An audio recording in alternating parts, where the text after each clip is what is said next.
전능하사 천지를 만드신 하나님 아버지를 내가 믿사오며 그 외아들 우리 주 예수 그리스도를 믿사오니 이는 성령으로 잉태하사 동정녀 마리아에게 나시고 본디오 빌라도에게 고난을 받으사 십자가에 못 박혀 죽으시고 장사한 지 사흘 만에 죽은 자 가운데서 다시 살아나시며 하늘에 오르사 전능하신 하나님 우편에 앉아 계시다가 저리로서 산자와 죽은 자를 심판하러 오시리라. 성령을 믿사오며 거룩한 공예와 성도가 서로 교통하는 것과 죄를 사하여 주시는 것과 몸이 다시 사는 것과 영원히 사는 것을 믿사옵나이다. 아멘. 네, 찬송하시겠습니다. 찬송은 380장, 380장, 통일찬송가 424장, 나의 생명 되신 주, 우리 찬송하시겠습니다. 380장 1절과 2절을 찬송하시겠습니다. 1절과 2절을 380장 1절과 2절을 찬송하시겠습니다. 나의 생명 되신 주 주님 앞에 나아갑니다. 주의 흘린 보혈로 정케하사 받아주소서. 날마다 주를 찬송하겠네. 주의 사랑 줄로서 나를 굳게 잡아 매소서. 괴로운 세상 지낼 때 나를 인도하여 주소서. 주를 믿고 나가면 나의 길을 잃지 않겠네. 날마다 주를 찬송하겠네. 주의 사랑 줄로서 나를 굳게 잡아 매소서. 아멘.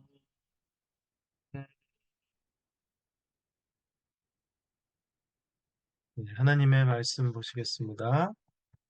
하나님 말씀은 신명기 22장 1절에서 12절의 말씀입니다.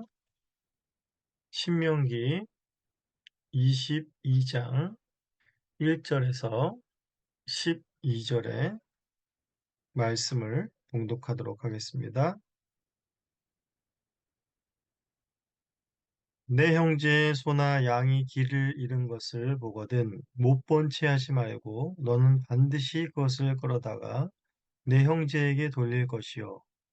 내 형제가 내게서 멀거나 또는 내가 그를 알지 못하거든 그 짐승을 내 집으로 끌고 가서 내 형제가 찾기까지 내게 두었다가 그에게 돌려줄지니 낙이라도 그리하고 의복이라도 그리하고 형제가 잃어버린 어떤 것이든지 내가 얻거든 다 그리하고 못 본 채 하지 말 것이며 내 형제의 낙이나 소가 길에 넘어진 것을 보거든 못 본 채 하지 말고 너는 반드시 형제를 도와 그것을 일으킬지니라.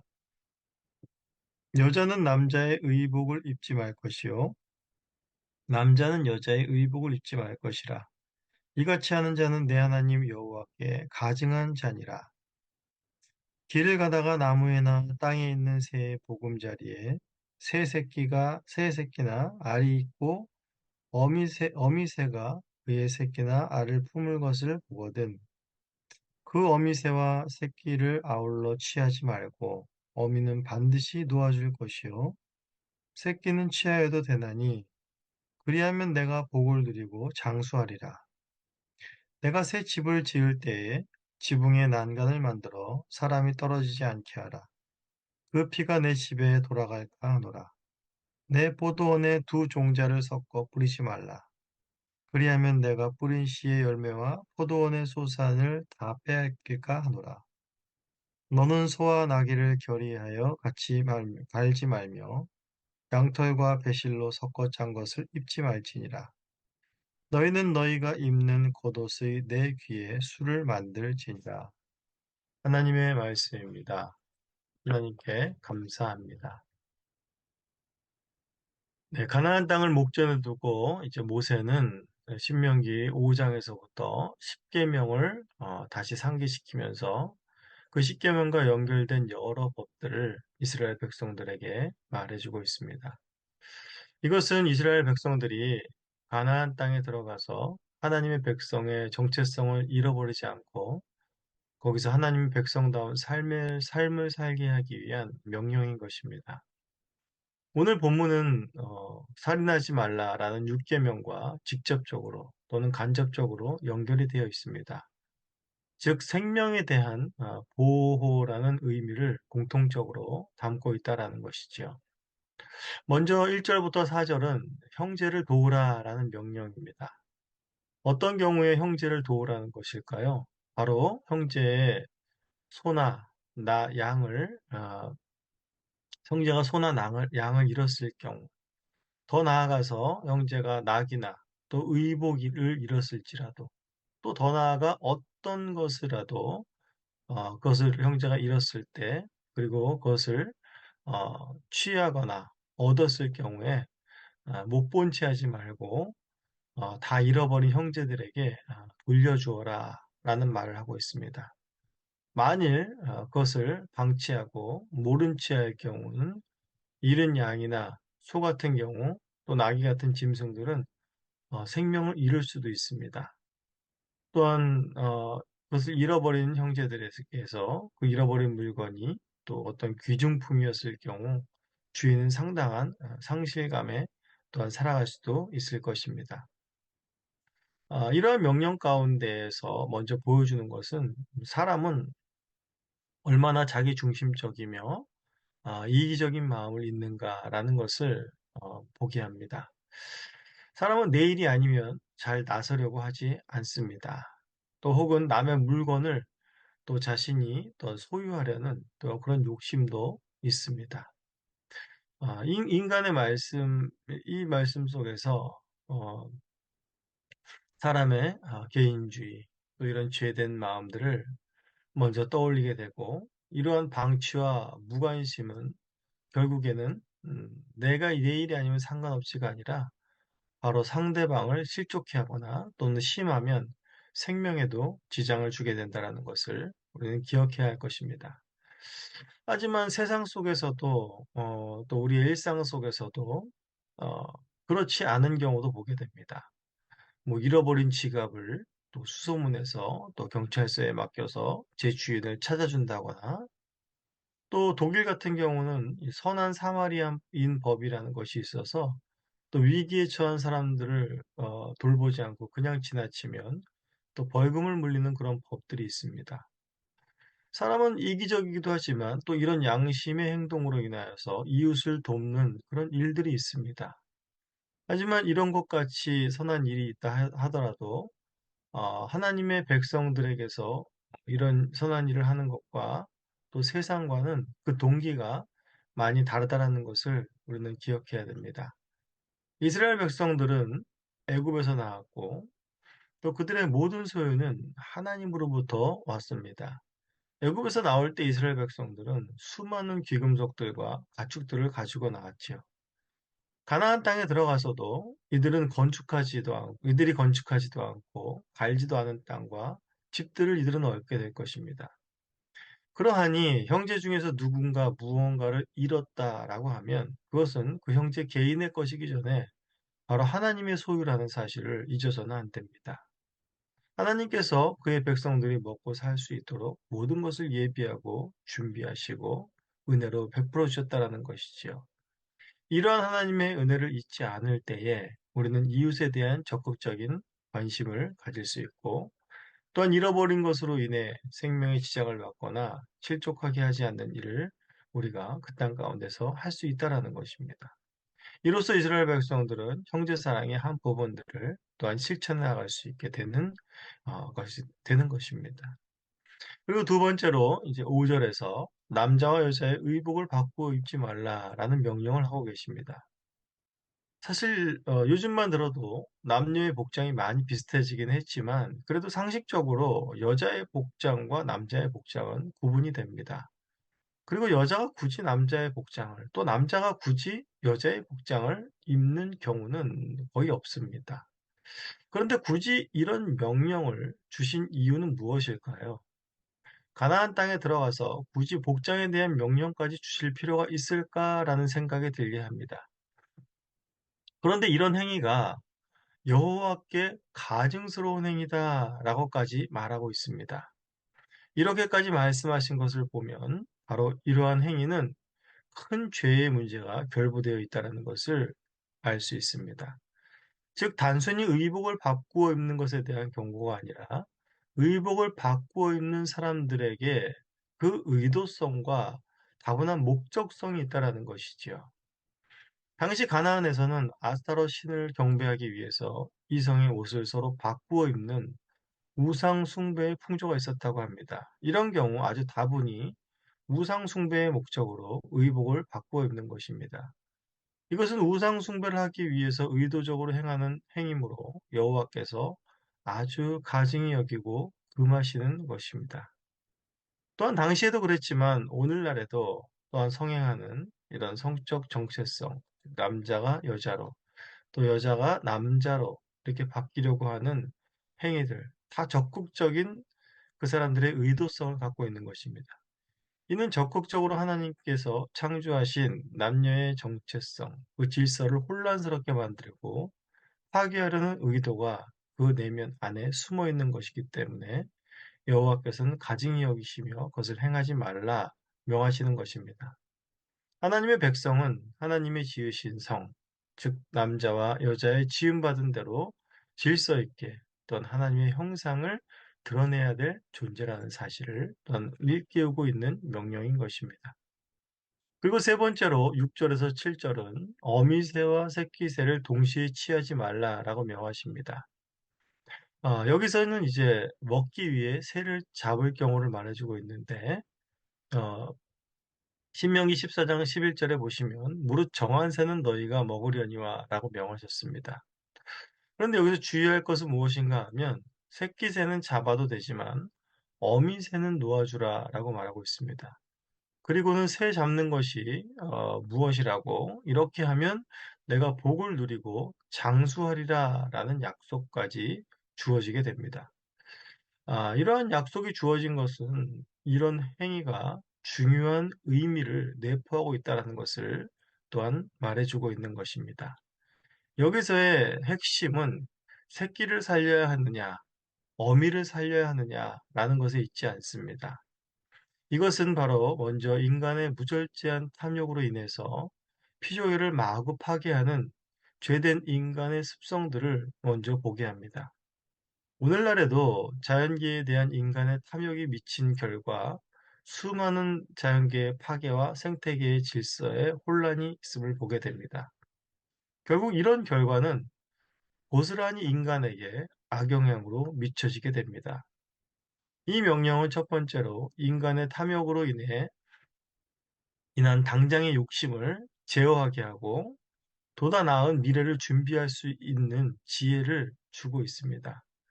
또한 이 명령은 더 나아가서 하나님께서 사람을 지으시고 피조계를 다스리게 하신 사명을 다시금 일깨우시고 있는 것입니다. 사람이 죄에 빠짐으로 인해서 수많은 피조계의 생명의 위협을 받고 생명을 잃어왔습니다. 이것이 회복되는 길은 사람이 다시 하나님의 형상을 회복하는 길뿐입니다. 하나님께서는 이스라엘 백성들을 통해서 가나안 땅에서 다시금 창조의 질서를 회복시키고자 하시는 의미로 또한 이러한 명령을 주고 계신 것입니다. 또한 네 번째로 8절에서는 새 집을 지을 때 난간을 만들어서 사람이 떨어지지 않게 하라라고 명령하고 있습니다. 이스라엘의 가옥 구조가 이렇게 편편한 지붕이라는 것을 생각할 때에 그 옥상에 난간이 없다는 것은 언제든지 내 가족도 다른 사람들도 위험에 처할 수 있다는 것을 생각하게 됩니다. 사실 이러한 피해는 오늘날의 아파트나 또 이런 상가들에서도 나타나고 그러한 부주의로 인해서 목숨을 잃는 경우들도 우리는 보게 됩니다. 하나님께서는 이러한 부주의로 인해서 생명을 잃은 사람의 피가 내 집으로 돌아가지 않게 하라라고 명하십니다. 사실 집 주인의 책임을 그 집 주인이 이러한 책임을 면할 수가 없다라는 말씀인 것이지요. 집 주인은 자신이 집을 지을 때 그저 내가 살기 편한 집으로만 지을 것이 아니라 나와 내 이웃까지도 생각하며 보다 안전한 보금자리, 생명을 소중히 여기는 집을 만들라라고 명하시는 것입니다. 그리고 이제 9절부터 11절까지의 내용들을 보시면 혼합에 대한 금지를 명하시는 것을 공통적으로 말하고 있습니다. 포도원에 두 종자를 섞어 뿌리지 말라 하시고 또한 소와 나귀를 결의하여 즉 소와 나귀를 섞어서 한 멍에를 메고 끌지 않게 하라라고 하십니다. 그리고 양털과 배실로 섞어 짠 옷을 입지 말라라고 하십니다. 이것은 단순히 어떤 농사나 옷에 있어서의 규례만을 말씀해 주는 것보다 이 행위 속에서 바로 영적인 의미를 또한 일깨우시기 위한 것입니다. 가나안 땅에서 이방인과 섞여서 하나님의 백성의 정체성을 잃어버리는 일이 없게 하라라는 것이지요. 이방과 섞여 우상 숭배를 하고 또한 세상 풍조에 빠져들지 않게 하기 위해서 하나님의 백성으로서의 순결과 거룩을 지켜나갈 것을 경계하며 말씀하시는 것이 바로 이 혼합 금지 명령에 내포된 영적 의미라는 것입니다. 그리고 마지막으로 이제 12절에서는 이제 옷에 술을 달라는 명령을 하고 있는데 이것은 민수기 15장 37절에서 41절에 그 의미가 자세히 나와 있습니다. 그 의미를 살펴보면 이 수를 볼 때마다 여호와의 모든 계명을 기억하고 준행하여 방종하지 않으며 마음과 눈의 욕심을 따라 음행하지 않게 하기 위함이라라고 자세히 나와 있습니다.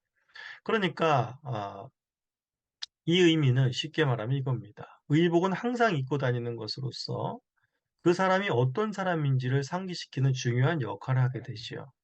예를 들면 입으면 당연히 학생의 신분인지를 알고 자신도 그것을 인식하며 살아가게 됩니다. 즉 학생 신분을 넘는 그러한 일을 못하게 하는 역할을 하지요.